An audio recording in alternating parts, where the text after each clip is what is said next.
माता की, भारत माता की जय। मां भद्रकाली,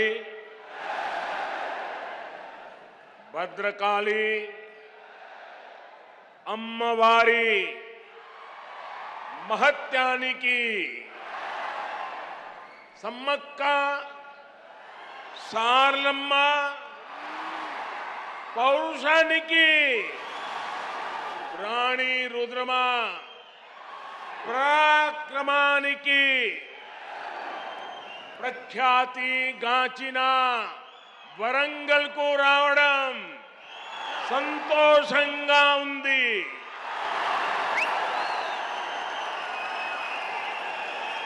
आज मैं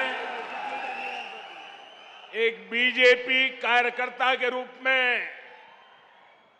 वारंगल में आप सबके बीच आया हूं। ये क्षेत्र जनसंघ के जमाने से ही हमारी विचारधारा का मजबूत किला हुआ करता है। जब संसद में बीजेपी की सिर्फ 2 सीटें थी, तब हनुमान कांडा से सी जंगा रेड्डी जी सांसद हुआ करते थे। आज बीजेपी दुनिया का सबसे बड़ा राजनीतिक दल है, तो इसमें तेलंगाना की इस धरती की बहुत बड़ी भूमिका है। मुझे खुशी है कि अब यहां बीजेपी का निरंतर विस्तार हो रहा है।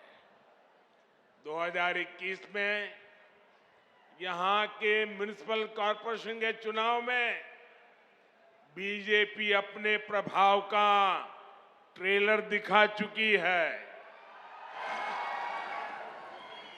इतनी बड़ी संख्या में आप यहां पहुंचे हैं, इसका संदेश साफ है।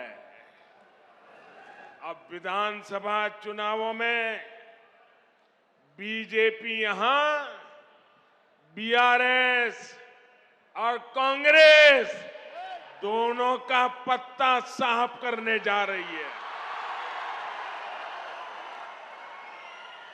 साथियों, यहां आने से पहले मुझे तेलंगाना के विकास से जुड़े हजारों करोड़ रुपए का प्रोजेक्ट का शिलान्यास करने का अवसर मिला है।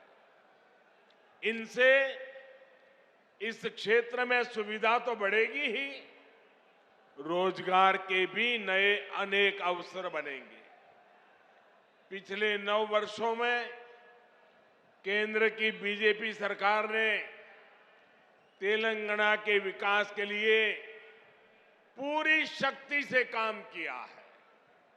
आज तेलंगाना में करीब 36,000 करोड़ रुपए के नेशनल हाईवे प्रोजेक्ट पर काम चल रहा है। 2014 में तेलंगाना के लिए जो रेल बजट था, आज उसका 17 गुना 17 टाइम अधिक रेल बजट तेलंगाना के पास है। भाजपा का लक्ष्य यही है, तेलंगाना विकसित बने, तेलंगाना भारत को विकसित बनाए। साथियों, भारत की आत्मनिर्भरता में तेलंगाना की भूमिका बहुत बड़ी है।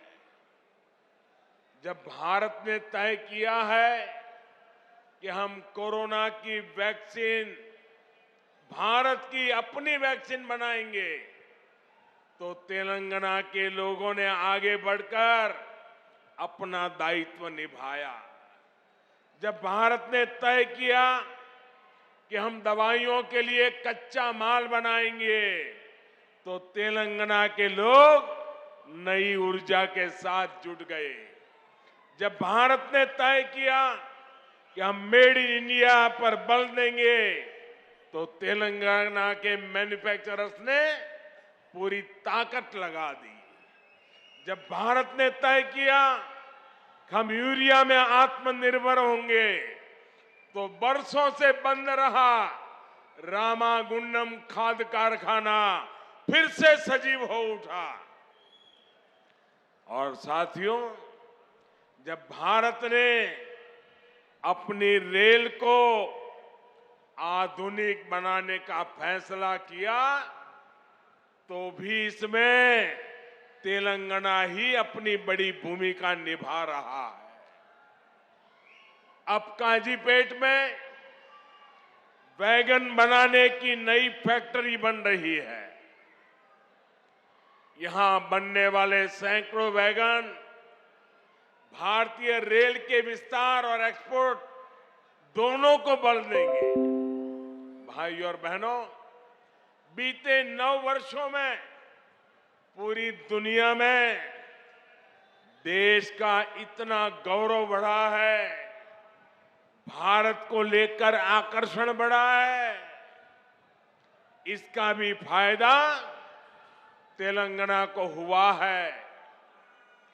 यहां पहले के मुकाबले अब ज्यादा इन्वेस्टमेंट आ रहा है और इस ज्यादा इन्वेस्टमेंट का फायदा तेलंगाना के युवाओं को हो रहा है, उसे नौकरी मिल रही है। भाजपा सरकार ने दुनिया में भारत की जो साख बढ़ाई है, ये उसी का नतीजा है। लेकिन सवाल ये है कि यहां तेलंगाना में जो सरकार है, उसने क्या किया? साथियों, यहां की राज्य सरकार ने सिर्फ 4 काम किए हैं। यहां की सरकार ने सिर्फ 4 काम किए हैं। पहला, सुबह शाम मोदी को, केंद्र सरकार को रेगुलरली गाली देने का काम किया है। पूरी डिक्शनरी इसी काम में लगाई है। दूसरा काम क्या किया है? एक परिवार को ही सत्ता का केंद्र बनाने का और खुद को तेलंगाना का मालिक साबित करने का काम किया है। तीसरा काम क्या किया है? इन्होंने तेलंगाना के आर्थिक विकास को चौपट कर दिया। चौथा काम क्या किया? चौथा, इन लोगों ने तेलंगाना को भ्रष्टाचार में डुबो दिया। आज तेलंगाना में ऐसा कोई प्रोजेक्ट नहीं है जिसमें भ्रष्टाचार के आरोप नहीं है। केसीआर सरकार यानी सबसे भ्रष्ट सरकार। और देखिए खेल, अब तो दिल्ली तक इनके भ्रष्टाचार के तार फैल गए हैं। हम पहले 2 देशों या 2 राज्यों की सरकारों के बीच विकास से जुड़े समझौतों की खबरें सुना करते थे कि भाई विकास के लिए 2 राज्यों ने समझौता किया, पानी के लिए 2 राज्यों ने समझौता किया, ऐसी खबरें आती थी। लेकिन ये पहली बार हुआ है जब 2 राजनीतिक दलों और 2 राज्य सरकारों के बीच भ्रष्टाचार की डील के आरोप लगे हैं। ये दुर्भाग्य है कि जिस तेलंगाना के लिए जनता ने इतना संघर्ष किया, इतने बलिदान दिए, उस जनता को ऐसे दिन देखने की नौबत आई है। और साथियों, मैं एक और बात कहूंगा, यहां सत्ता में जो परिवार बैठा है, जो करोड़ों को घोटालों में लिप्त है, जिस पर जांच एजेंसियों का शिकंजा लगातार कस रहा है, जिसकी पोल तेलंगाना के लोगों के सामने खुल चुकी है, वो परिवार अब तेलंगाना की जनता को गुमराह करने के लिए, माइंड डाइवर्ट करने के लिए नए नए हथकंडे अपना रहे हैं। आपको इन हथकंडों से, इनकी चालबाजियों से सावधान रहना है। साथियों, मैं जब भी तेलंगाना आता हूं, आप सभी लोगों की एक और छटपटाहट समझ आती है। आप लोगों ने कभी नहीं सोचा था कि एक दिन इस तरह परिवारवादी राजनीति के शिकंजे में हमारा तेलंगाना फंस जाएगा। परिवारवादियों को सिर्फ अपने बच्चों, अपने बेटे बेटियों के भविष्य की चिंता होती है। उन्हें देश के, तेलंगाना के दूसरे बच्चों का भविष्य बर्बाद होने से कोई फर्क नहीं पड़ता। और देश के लोगों को, तेलंगाना के लोगों को एक और बात भी नोट करनी होगी।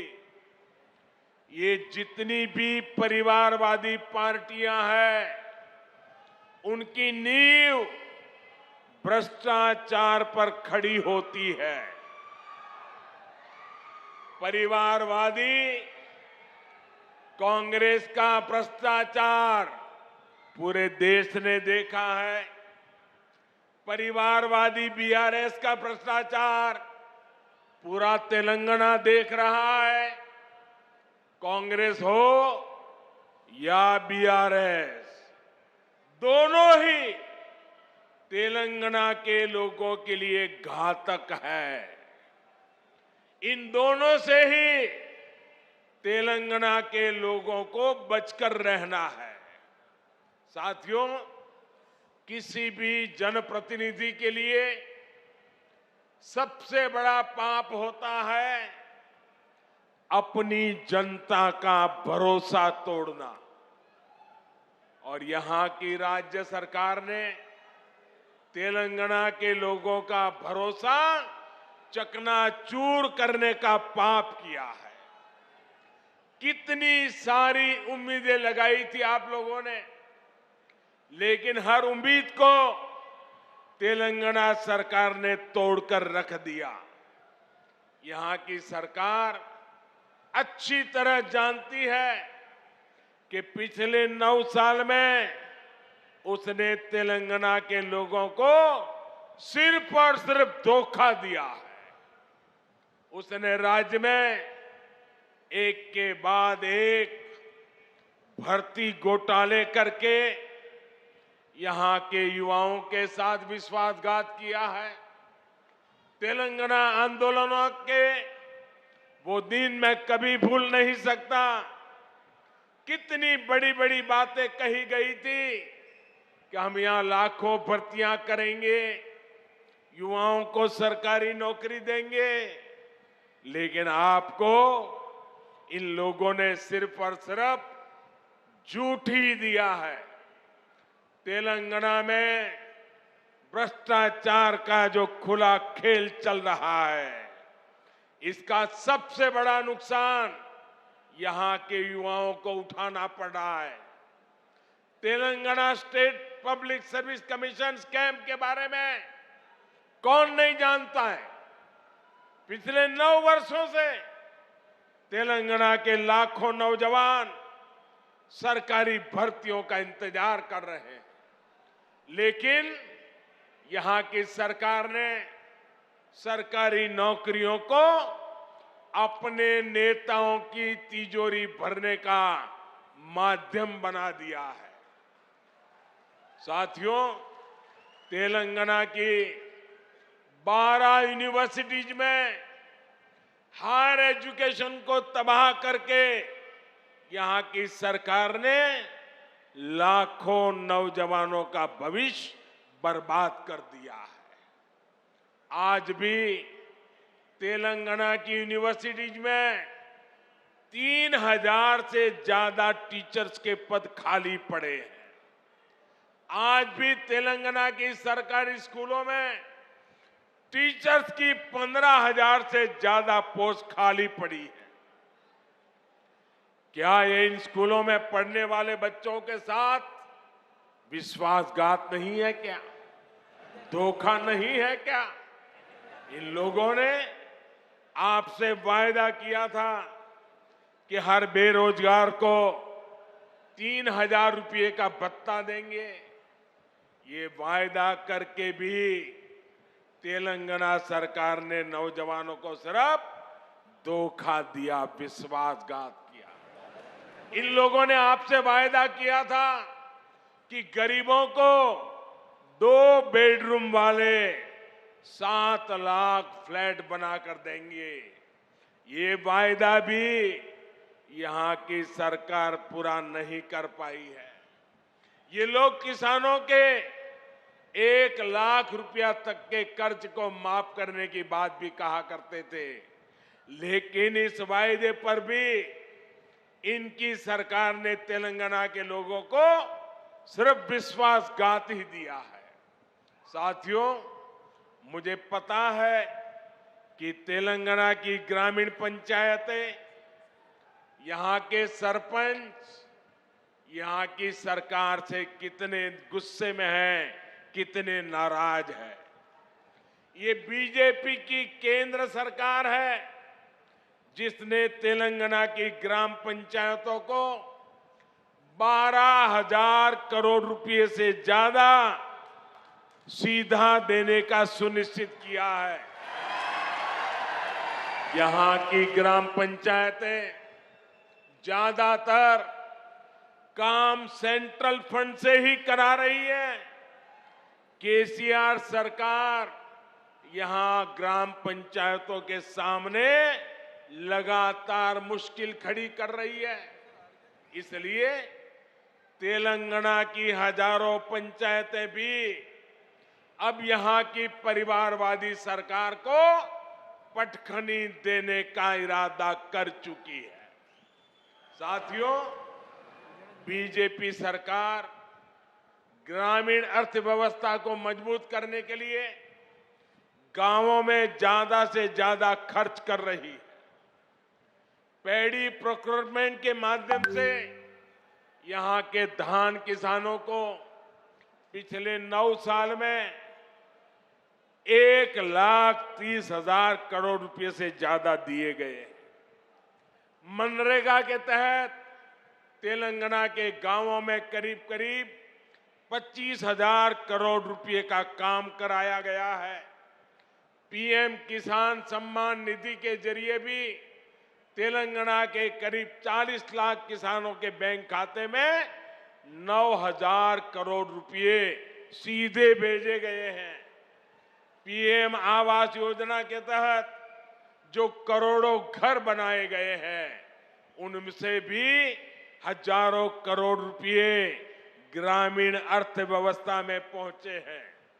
साथियों, बीजेपी ने निरंतर प्रयास किया है कि किसानों को सशक्त करें, उनके खर्च कम करें, उनकी आय बढ़ाएं। हमने लागत का 1.5 गुना एमएसपी देने का वादा किया था। हमने वो गारंटी को पूरा करके दिखाया। हमने दाल की एमएसपी पर रिकॉर्ड खरीदी करके हमारी गारंटी पूरी की। हमने सिंचाई के नेटवर्क को सशक्त करने का वादा किया था, वो गारंटी भी हमने पूरी की। किसानों को कोल्ड स्टोरेज की दिक्कत ना हो, इसके लिए दुनिया का सबसे बड़ी भंडारण योजना पर पूरा काम हो रहा है। आप जानते हैं कि जो 7 मेगा टेक्सटाइल पार्क देश में बनने वाले हैं, उनमें से भी एक यहां तेलंगाना में बनने जा रहा है। इन सभी प्रयासों का लाभ यहां के किसानों को होगा, हमारे कॉटन ग्रोवर किसानों को होगा। भाइयों बहनों, तेलंगाना की सरकार ने गरीब, दलित, पिछड़े आदिवासियों को सिर्फ झूठे वादे दिए, झूठी घोषणाएं दी, लेकिन केंद्र की बीजेपी सरकार ने सही मायने में इन वर्गों को सशक्त किया है। वारंगल सहित इस पूरे क्षेत्र में बड़ी संख्या में आदिवासी और पिछड़े समाज के लोग रहते हैं। पहले की सरकारों में हमारे आदिवासी भाई बहनों के साथ सौतेला व्यवहार किया जाता था। सड़कें हो, पीने का पानी हो, स्कूल हो, अस्पताल हो, हमारे ट्राइबल भाई बहन का नंबर सबसे अंत में आता था। आदिवासी क्षेत्रों के विकास के लिए बीजेपी ने पहले की सरकारों की सोच और अप्रोच दोनों को बदल दिया।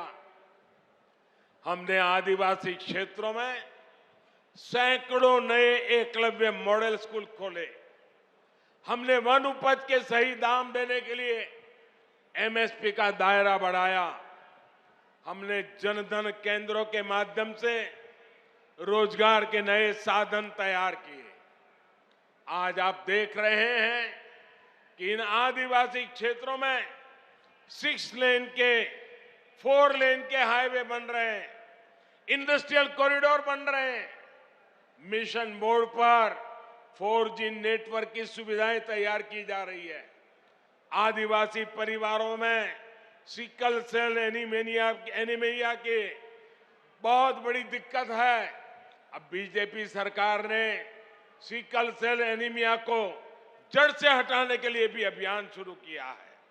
साथियों, आजकल कुछ लोग चुनाव से पहले जनता को गुमराह करने के लिए झूठी गारंटी लेकर आ रहे हैं। बीजेपी चुनाव के लिए झूठी बातें या झूठी गारंटी कार्ड नहीं बांटती। अगर बीजेपी हर गरीब परिवार को मुफ्त राशन देने की बात करती है, तो पूरा राशन गरीब के किचन तक पहुंचता है। बीजेपी अगर आयुष्मान भारत कार्ड देती है, तो 5 लाख रुपए तक का मुफ्त इलाज हर गरीब परिवार को मिलने लगता है। अगर बीजेपी घर घर टॉयलेट बनाने का अभियान शुरू करती है, तो हर गरीब, दलित, पीड़ित, पिछड़े आदिवासी के घर तक सुविधा पहुंचती है। अगर बीजेपी गरीब परिवार की बहनों को नल से जल देने का भरोसा देती है, तो ये काम पूरा करके भी दिखाती है। तेलंगाना की जनता ये सब कुछ अनुभव कर रही है। इसलिए आज तेलंगाना की आकांक्षा है, आज तेलंगाना की आशा अपेक्षा है, अब की बार बीजेपी सरकार, अब की बार